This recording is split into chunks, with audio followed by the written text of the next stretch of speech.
Bien-aimés frères et sœurs en Jésus, merci d'être encore au rang de vous. Nous sommes bien sûr dans notre émission Save by Grace avec votre serviteur, l'évangéliste Christian Moukeka. Aujourd'hui, nous parlons du premier amour. Alléluia. Nous parlons aujourd'hui du premier amour. Bien souvent, quand on parle de premier amour, beaucoup ne comprennent pas.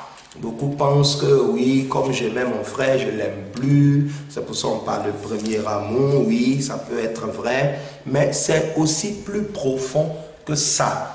Je peux dire même que quand on parle de premier amour, c'est lié à la foi. Vous voyez, quand on vient de donner sa vie à Jésus, quand on arrive premièrement à l'église, je sais que beaucoup d'entre vous ont vécu ça, le zèle, on ne te le demandait pas. Oui, tu voulais faire, tu voulais tout faire.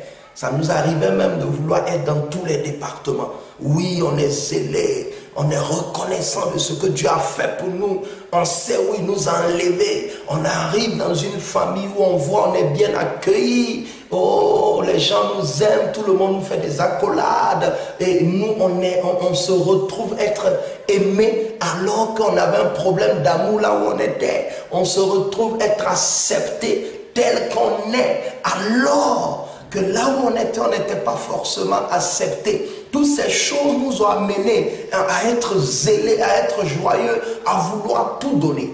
Et puis, au fur et à mesure qu'on avance, ça commence. On commence à voir ce qui est caché derrière l'homme. L'homme n'est pas parfait, bien sûr. On commence à voir le frère qui m'a accueilli le premier jour, vient de marcher sur mon pied. Mon zèle commence à déranger un qui est là depuis longtemps. Lui qui me fait signaler, il me fait savoir que nous, on est là il y a longtemps. Donc, calme-toi un peu.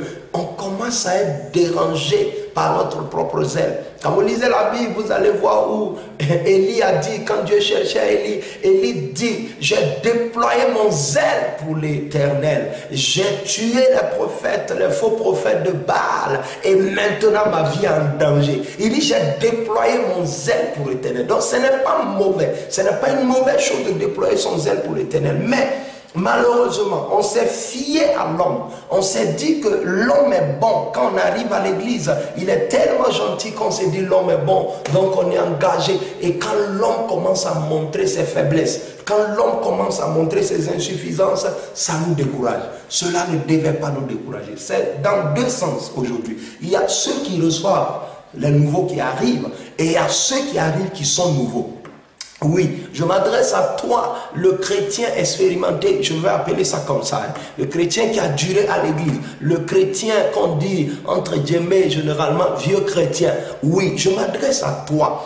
Aujourd'hui même, c'est rare de recevoir encore les nouvelles personnes avec joie, avec accolade, avec amour. Bien aimé, c'est de ce premier amour que Jésus parle. Aujourd'hui, nous ne recevons plus les gens comme il le faut. Aujourd'hui, c'est rare de voir des frères venir dire au nouveau qui est arrivé, je veux être ton ami, où tu habites.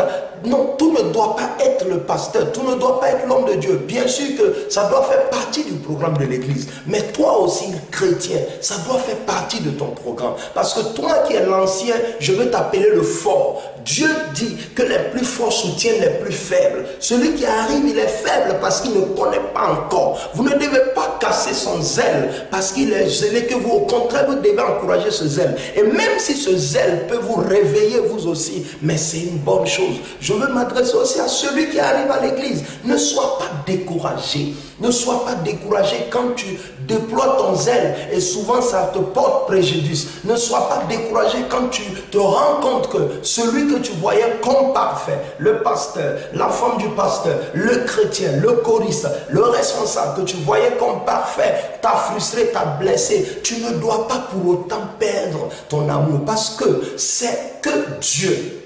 C'est Dieu qui nous a sauvés. C'est Jésus-Christ qui t'a sauvé. Moi, je ne t'ai pas sauvé. Ton pasteur, ton prêtre, ton imam ne t'a pas sauvé. Ton église, ta religion ne t'a pas sauvé. Vous savez, on a un patriarche, un papa Krambiré qui dit, la religion prend les gens avec violence. La religion recrute les gens avec force, avec des lois. Mais Jésus recrute avec amour. Jésus prend les gens avec amour. Bien aimé, lisons rapidement ce passage. Nous sommes dans Apocalypse 2. Apocalypse 2, à partir du verset 3, il dit quoi?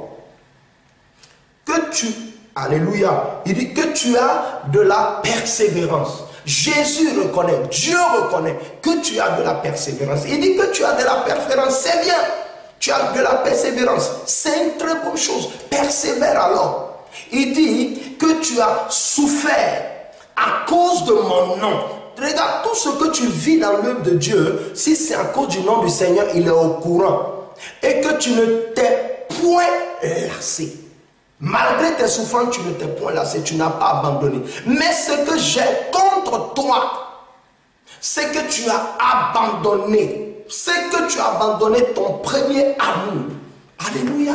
Il dit toutes tes œuvres là. Oui, aujourd'hui, d'autres sont toujours à l'église. Tu n'as pas regardé peut-être. Mais au fond de toi, dans ton amour, dans ton zèle des premiers jours, dans ta foi où tu croyais dans les premiers jours que Dieu pouvait faire, qu'il était capable de stopper la sorcellerie de ta famille. Mais quand ça s'est passé, aujourd'hui, tu n'as plus cette foi qui te dit qu'il peut te donner une société. Tu n'as plus cette foi qui te dit que tu peux finir tes études. Tu n'as plus cette foi qui te garantit que tu peux être guéri. Ça, c'est le premier amour que tu as perdu, que tu dois retrouver. Quand la foi a baissé, c'est de ça que Jésus dit. Il dit, je suis d'accord avec toi, tu es persévérant, tu es tout ce qu'on peut dire un chrétien religieux peut avoir. Alléluia. Mais quand le premier amour, quand tu n'as plus d'amour, c'est comme si tu es en train de perdre la foi. Tu n'es que maintenant religieux. Mais on ne peut pas servir un Dieu d'amour sans amour. Parce que la Bible dit que Dieu a tant aimé le monde. Il a tant aimé. Donc tu ne peux pas prétendre servir le Dieu qui aime. Et puis toi tu ne sers pas avec amour. L'amour est l'essence de tout, de la vie chrétienne, du disciple-là. Tu es disciple de Jésus avant d'être chrétien. Tu n'es pas chrétien avant d'être disciple de Jésus. Malheureusement aujourd'hui, nous sommes d'abord chrétiens avant d'être disciples. Revenons à notre premier amour. En d'autres termes, notre foi a-t-il baissé? Notre foi a-t-il baissé à cause de quelqu'un?